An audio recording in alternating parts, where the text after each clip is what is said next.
Are you guys looking for a gaming laptop like this one? বাজারে available gaming ল্যাপটপগুলোর option যেগুলো আছে দেখে হয়তো বা অলরেডি আপনার মাথা ঘোরা শুরু হয়ে গেছে। Don't worry, I am here to make things easier for you.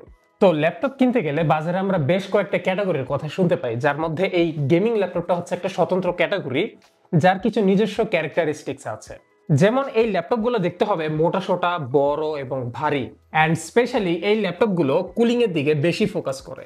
Display হিসেবে এগুলো আকারে বেশ বড়সড় হয়, স্পেশালি হাই রিফ্রেশ রেট থাকবে, যদিও not the best colour accuracy but মোটামুটি ডিসেন্ট প্যানেল হয়ে থাকে। অ্যান্ড লাস্টলি এই ল্যাপটপগুলোতে অবশ্যই আপনারা ডেডিকেটেড জিপিইউ পাবেন। It makes sense. Gaming laptop-এ dedicated GPU না থাকলে কিসে থাকবে, তাই না? So I pretend myself that I also want a gaming laptop like this and my budget is only 1 lakh টাকা. And guess what? অনলাইনে এই বাজেটে গেমিং ল্যাপটপ গুলো ঘাটাঘাটি করতে গিয়ে আমার নিজেরও মাথা ঘোরানোর মতো অবস্থা। But don't worry, I handled myself. So recently বাংলাদেশের বাজারে Asus-এর এই গেমিং ল্যাপটপটা, যা হচ্ছে Asus TUF Gaming A15, এটা অফিশিয়ালি লঞ্চ হয়েছে।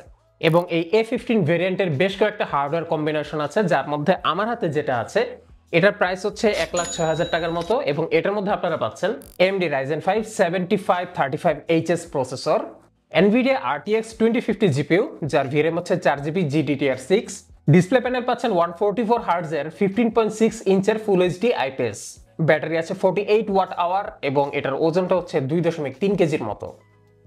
জিনিসটা ভালোই হেভি। এগুলো ছিল আসলে এই ল্যাপটপের স্পেসিফিকেশনের একটা সামারি, বাট ইন ডিটেলসে যাওয়ার আগে চলুন আপনাদের সাথে এই ল্যাপটপটা for the first time unboxing করে নিই। বক্স নিজেই ল্যাপটপের মতো খুলে গেছে। So this is the laptop, যেটা একটা ফ্যাব্রিক টাইপের কিছু একটা দিয়ে ঢাকনা আছে। জাস্ট লুক এট দ্যাট, অনেকটাই ব্রাশ অ্যালুমিনিয়ামের মতো একটা ডিজাইন, যদিও উপরটা প্লাস্টিক। এখানে দুই ধরনের প্যাটার্নের একটা মিক্স আছে, খুব একটা আর্মোরি একটা ভাইব থাকে তাদের টাফ সিরিজের প্রোডাক্টগুলোর মধ্যে, এটার মধ্যে সেরকম দেখা যাচ্ছে। এখানে হচ্ছে টাফ গেমিং ব্র্যান্ডিং আর ল্যাপটপের ইম্পর্টেন্ট 4টা ইন্ডিকেটর এলইডি। তবে ল্যাপটপে যেখানেই ধরতে সেখানে আঙুলে ছাপ পড়ে যেতেছে। এই হচ্ছে ল্যাপটপের বটম পার্ট। এখানে হচ্ছে কুলারের ইনটেকটা দেখা যাইতেছে। বটম ফ্ল্যাট সারফেস দিয়ে বাতাস ইনটেক হয়, এটা একটু ঝামেলাজনক, বিকজ আপনারা এই জিনিসটা বিছনায় বা আপনার ল্যাপের উপরে নিয়ে এটা ইউজ করতে গেলে সাফোকেশন হয়ে যাবে। সো অলওয়েজ এটাকে একটা ফ্ল্যাট সারফেসে রাখতে হবে, অর্থাৎ আপনার টেবিলে। তবে ডোন্ট ওয়ারি, বাতাস ঢোকার জন্য এখানে উঁচু উঁচু জায়গা করে দেওয়া আছে, যেমন এই যে, তারপর এই জায়গাগুলো, এই ফিটগুলো রেডি করা আছে। সো বাতাস আসার জন্য যথেষ্ট জায়গা আছে। এরপর আমরা এখানে দেখতে পাচ্ছি ইউজার গাইড। অনেকে এসব পড়ে না, তারপর না পড়ার কারণে প্রোডাক্টসে অনেক সময় ঝামেলা করে ফেলে। এগুলো পড়া উচিত আসলে সবার। তারপর এটা কি, একটা লিফলেট টাইপের কিছু একটা। আচ্ছা, ভেরি ভেরি মিনিমালিস্টিক একটা আনবক্সিং এক্সপিরিয়েন্স, কারণ হচ্ছে আমরা ল্যাপটপ ছাড়া আর মাত্র পাইতে যেতেছি এটার পাওয়ার ব্রিক, যেটার আউটপুট হচ্ছে 150 ওয়াট, আর এই হচ্ছে power cable. So in terms of port selection আমরা লেফট সাইডে বেসিক্যালি সবগুলো পোর্টস পাবো, যেখানে আমরা দেখতে পাচ্ছি RJ45 এর একটা ইথারনেট পোর্ট, তারপরে আছে HDMI 2.1 পোর্ট, তারপর দুটো ইউএসবি পোর্ট দেখা যাচ্ছে, যার হচ্ছে USB 3.2 Gen 1, এবং এই সেম ক্যাটাগরির আরেকটা ইউএসবি পোর্ট আছে ল্যাপটপটার অপোজিট সাইডে, ওই পাশে ওইটা ছাড়ার কিছুই নেই। তারপর আমরা এখানে আরো দেখতে পাবো একটা টাইপ সি পোর্ট, যেটা হচ্ছে USB 3.2 Gen 2, fastest USB port on this laptop, এবং এটা শুধুমাত্র একটা USB 3 পোর্টই না, বরং এটা একই সাথে ডিসপ্লে পোর্ট হিসেবে কাজ করবে।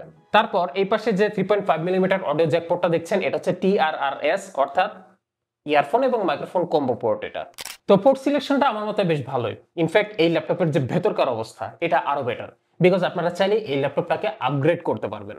তো আউট অফ দ্য বক্স এটাতে আপনারা 8GB DDR5 5600 মেগাহার্জ এর র্যাম পাচ্ছেন, এবং এটা একটা স্লট অকুপাই করছে। এটার মধ্যে দুইটা র্যাম স্লট পাবেন, যেটাকে আপনি চাইলে 16+16 32GB পর্যন্ত এক্সপেন্ড করতে পারবেন। তারপর এটার ভেতরে আপনারা দুইটা M.2 স্লট পাবেন, যার দুইটাই হচ্ছে Gen 4 সাপোর্টেড। একটা অলরেডি অকুপাই করা আছে, যেটা হচ্ছে 512GB, এবং অপর স্লটটাতে আপনারা 1TB Gen 4 SSD ইউজ করতে পারবেন। একটা গেমিং ল্যাপটপ হিসেবে এই Asus TUF Gaming A15 এর আউটলুকটা খুবই জোস, আমি বলবো অন পয়েন্ট, বিকজ একটা গেমিং ল্যাপটপের যে ভাইবটা এটা সে দিচ্ছে, বাট এটার বাইরের দিকে কোনো প্রকার 8GB বা অতিরিক্ত কোনো লাইটিং ফাইটিং এর কোনো ঝামেলা নাই, যেটা বর্তমানে অনেক গেমিং ল্যাপটপে দেখা যাচ্ছে, যেটা পার্সোনালি আমার কাছে পছন্দের না। এইখানে আপনারা দেখবেন যে মনে হবে যেন ব্রাশড অ্যালুমিনিয়াম ইউজ করলো কিনা, অ্যাকচুয়ালি না, পুরো ল্যাপটপটা আসলে প্লাস্টিক মেড। তবে ডিজাইনটা এমন সুন্দর করে করেছে যে আসলে এটাকে ধরলে বা দেখতেও বেশ প্রিমিয়াম লাগে। আর এখানে যে প্যানেলটা ব্যবহৃত হয়েছে আইপিএস প্যানেল, এটার ভিউইং অ্যাঙ্গেলটা মোটামুটি বেশ ভালো। কালার রিপ্রোডাকশনটা আমি বলবো ডিসেন্ট, বিকজ এটাতে আপনারা এসআরজিবি 62% কভারেজ পাচ্ছেন। সো এটা আসলে এমন কিছু না যেটা নিয়ে হয়তো বা আপনারা খুব বেশি মাথা ঘামাবেন, বরং আপনারা যারা গেমিং এর জন্য আসলে ল্যাপটপ খুঁজছেন তাদের জন্য দিস ইজ গুড ইনাফ, বা বলতে পারেন মোর দেন এনাফ। তো একটা গেমিং ল্যাপটপ থেকে কি পরিমাণ পারফরমেন্স আমরা আউটপুট পাচ্ছি এটা আমরা অবশ্যই দেখব, কিন্তু তার আগে যে কোনো ল্যাপটপ কেনার ক্ষেত্রে আমাদের কিছু কমন কোয়েশ্চেন্স থাকে। তো চলুন সেটা একটু জিজ্ঞেস করি এই ল্যাপটপটাকে। এক হাতে এটা লিড ওপেন করা যায়? Well yes, but not easy. ডিসপ্লেতে কি ফ্লেক্স আছে? আছে মোটামুটি লেভেলের। ট্র্যাকপ্যাডের রেসপন্সটা আমার কাছে বেশ ভালো লেগেছে, এবং এতে ব্যবহৃত চিকলেট কিবোর্ডটা ইজ গুড, লাইক গেমিংয়ের জন্য ঠিক আছে আমার কাছে যেটা মনে হইলো। And এটার ওয়েবক্যাম কোয়ালিটি কিরকম? Not a big fan of it, but I am a big fan of its proprietary software Armoury Crate, because it's kind of an all in one place solution. এই অ্যাপের ভিতরে আপনারা অনেক কিছুই করতে পারবেন, তবে স্পেশালি যদি বলি, আপনারা এই ল্যাপটপটাতে এরএমএক্স সিস্টেম পাচ্ছেন, এবং এটার ভেতরে থাকা বিল্ট ইন এআই ফিচারগুলো এটা নয়েজ ক্যান্সেলেশন সহায়তা করবে। তাছাড়া আপনারা এই ল্যাপটপের পারফরমেন্স বুস্টিং বা টিউনিং এর কাজগুলো এখান থেকে করে নিতে পারবেন। এই ল্যাপটপের যাবতীয় ড্রাইভার আপডেটগুলো এখান থেকে চেক করে নিতে পারবেন। কিবোর্ডের লাইটিং কন্ট্রোলটা এখান থেকে করতে পারবেন, অ্যান্ড সো অন। তো আমার 1,00,000 টাকার বাজেটে অনলাইনে গেমিং ল্যাপটপ নিয়ে যখন একটু ঘাটাঘাটি করলাম, দেখলাম যে মোটামুটি সবাই এই প্রাইস সেগমেন্টে RTX 2050 অফার করতেছে। সো আমাদের এই টাফ গেমিং A15 আপাতত ডিমান্ড ফিল আপ করতে পারলো, এবং সেই সাথে টিম রেড অর্থাৎ রাইজেনের সর্বশেষ সংযোজনগুলোর একটা প্রসেসর, যেটা হচ্ছে Ryzen 5 7535HS প্রসেসরটা আমরা এটাতে পাচ্ছি। এই প্রসেসরে 6টা কোর রয়েছে, যারা 12টি থ্রেড হিসেবে কাজ করবে। এই প্রসেসরটি বিল্ড হয়েছে Zen 3 প্লাস আর্কিটেকচারে, যেটা তাদের একদম লেটেস্ট, এবং এটা বিল্ড হয়েছে TSMCর 6 ন্যানোমিটার নোডে। সো এইবার আমরা এই ল্যাপটপটাতে কিছু গেম প্লে দেখে নিব। তো প্রথমেই GTA 5 নিয়ে কথা বলতে হবে, বিকজ গেমিং টেস্টিং মানেই হচ্ছে GTA 5, মানে GTA 6 লঞ্চ হওয়ার আগ পর্যন্ত আর কি। তো এই গেমসটা ইনস্টল করার পর লঞ্চ করে দেখলাম যে গ্রাফিক্স সেটিংস বাই ডিফল্ট সবকিছু ম্যাক্সে ছিল। যদিও আমি প্রথমেই যেটা করলাম, গ্রাফিক্স সবকিছু কমিয়ে নিয়েছি, এবং এই অবস্থায় আমি এটাতে 107 থেকে 108 FPS অ্যাভারেজ পাচ্ছিলাম, ম্যাক্স FPS 120 প্লাস হচ্ছিল। এরপর গ্রাফিক্স সেটিংস সবকিছু ভেরি হাই ম্যাক্সিমামে সেট করে এই গেমসটা থেকে আমি অ্যাভারেজে 87 টু 90 FPS পাচ্ছিলাম, এবং সর্বোচ্চ FPS 100 প্লাস ছিল, এবং ওভারঅল গেমিংয়ে বিন্দুমাত্র কোনো স্টার্টারিং ছিল না। আনফর্চুনেটলি আপনাদেরকে 0.1% FPS এর হিসাবটা দেখাতে পারছে না, তবে যেহেতু আমি পুরো গেম প্লেতে কোনো স্টার্টারিং ফেস করি নাই, সো আপনারা নিশ্চিন্ত থাকতে পারেন যে এটার 0.1%-এর অবস্থা খুবই ভালো। আমি সামটাইমস কিছু ছোট ভাই ব্রাদারদেরকে আসলে 1,00,000 টাকার মধ্যে গেমিং ল্যাপটপ কিনতে দেখেছি, এবং তাদের প্রত্যেকেরই ড্রিম ছিল যে তারা সারাদিন GTA 5 খেলবে। সো এইরকম যারা ইউজার আছেন তাদের জন্য দিস ল্যাপটপ ইজ পারফেক্ট। তো আমার বেসিক্যালি যে সকল ফেভারিট গেমসগুলো রয়েছে তার মধ্যে একটা হচ্ছে এই CSGO 2। এই ল্যাপটপটাতে এই গেমসটা আমি রান করার পর ডিফল্ট গ্রাফিক্স সেটিংস দেখলাম হাইতে সেট করা আছে। আনফর্চুনেটলি কোনো একটা কারণে আমার FPS মিটার এই গেমসটাতে কাজ করছিল না, বাট এটার FPS ইনফরমেশনটা আমি সেটিংস থেকে দেখতে পেয়েছি, এবং এই হাই গ্রাফিক্স সেটিংসে ইজিলি এটা 93 থেকে 95 FPS দিচ্ছিল। যদিও এরপর আমি অবশ্যই এটার গ্রাফিক্স সেটিংস যা ম্যাক্সিমাম করা পসিবল সবকিছু ম্যাক্স দেওয়ার পরও FPS এর তেমন একটা ড্রপ দেখলাম না। এভারেজ FPS এটাতে 80 পাওয়া গিয়েছে। So this is smooth enough to play competitively online. এরপর এটাতে খেললাম অনেকেরই বর্তমানে ফেভারিট একটা গেম, দ্য ফাইনালস।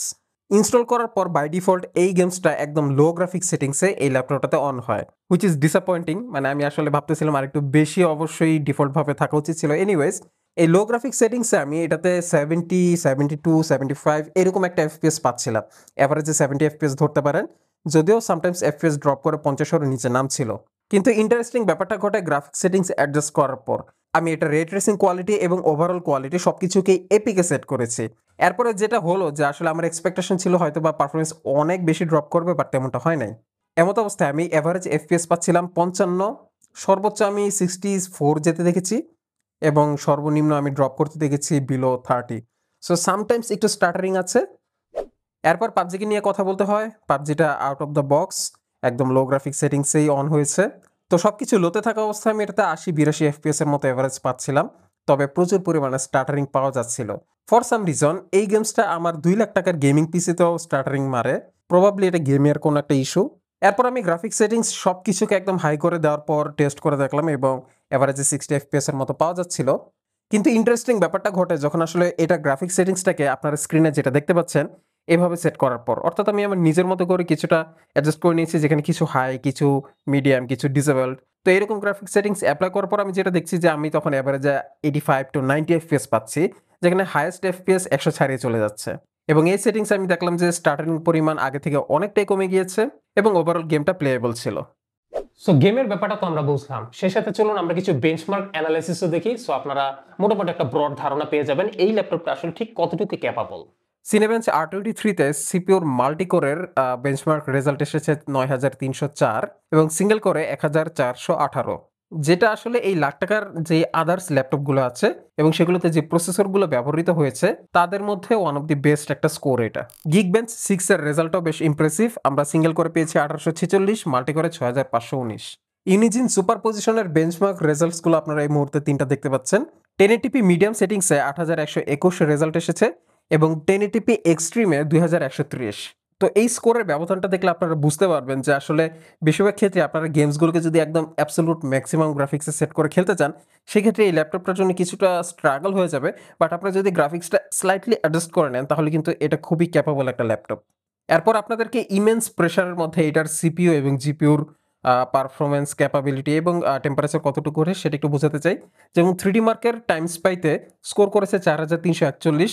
এখানে আমি যেটা দেখাতে চাই সেটা হচ্ছে সিপিইউর টেম্পারেচারটা খেয়াল করুন, 94.38 ডিগ্রি সেলসিয়াস। একদম ফুল প্রেশারের মধ্যে আমি এই টেম্পারেচারটা সর্বোচ্চ উঠতে দেখেছি এই ল্যাপটপের ক্ষেত্রে, যেটা আসলে গেমিংয়ের ক্ষেত্রে ট্রু না, কারণ আমি গেমিংয়ের সময় আমি ল্যাপটপটাতে এভারেজে 80 থেকে 85 ডিগ্রি সেলসিয়াস উঠতে দেখেছি, এর উপরে না। তারপরেও যদি প্রচুর প্রেশার দেওয়া যায় ল্যাপটপটাকে, দেখবেন যে 95 ডিগ্রি সেলসিয়াস পর্যন্ত ম্যাক্সিমাম এটা হিট করবে, এর উপরে যাবে না। তবে জিপিইউর টেম্পারেচারটা আমার কাছে ভালো লাগছে দেখে, কারণ দেখবেন যে একদম ফুল প্রেশারে এটা জিপিইউ টেম্পারেচার এসেছে 75 ডিগ্রি সেলসিয়াস, যেটা খুবই সেফ আমার হিসেবে। And lastly battery. তো প্রথম যে স্ক্রিনশটটা দেখতে পাচ্ছেন এখানে আমরা স্ক্রিন অন টাইম পেয়েছি 1 ঘন্টা 7 মিনিট। ব্যাকগ্রাউন্ডে হচ্ছে আপনার গেমসগুলো ডাউনলোড হচ্ছিল, সেই সাথে বেঞ্চমার্ক অ্যাপস ডাউনলোড হচ্ছিল এবং ফরগ্রাউন্ডে আমি হচ্ছে কিছু ইউটিউবে ভিডিও দেখতেছিলাম। এর পরবর্তীতে আমি অন্যভাবে এটাতে টেস্টিং করি, সেটা হচ্ছে শুধুমাত্র আমি ইউটিউবে ভিডিও প্লে করেছিলাম, যেখানে এই ল্যাপটপটা আমাকে 5 ঘন্টা 20 মিনিটের মতো ব্যাকআপ দিয়েছে। সো আপনারা যদি ল্যাপটপের ব্যাটারি পাওয়ারে যদি কোনো মুভি বা সিনেমা দেখতে চান তাহলে অনায়াসে এটাতে এই কাজটা করে নিতে পারবেন। সো এই ছিল আসুস টাফ গেমিং A15 কে নিয়ে আমার অ্যানালাইসিস। আশা করি আপনারা ল্যাপটপটা সম্পর্কে একটা ধারণা পেয়েছেন এবং আপনার কাছে কি মনে হচ্ছে এই ল্যাপটপটা সম্পর্কে অবশ্যই কমেন্ট বক্সে একটা কমেন্ট রেখে যাবেন। সেই সাথে এই ল্যাপটপটি সম্পর্কে যদি আপনাদের কাছে বিশেষ কোনো প্রশ্ন থেকে থাকে সেটাও রেখে যেতে পারেন, আমি অবশ্যই উত্তর করার চেষ্টা করব। তো সর্বোপরি ভিডিওটি যদি ভালো লাগে then hit the like and don't forget to subscribe. আপনাদের সাথে এতক্ষণ আমি ছিলাম আকিব রাজ টেকভার্সের পর্দা থেকে। ইনশাল্লাহ নেক্সট টাইম নতুন কোনো ভিডিওতে আবারও হাজির হতে যাচ্ছি। টিল দেন সবাই ভালো থাকবেন, আল্লাহ হাফেজ।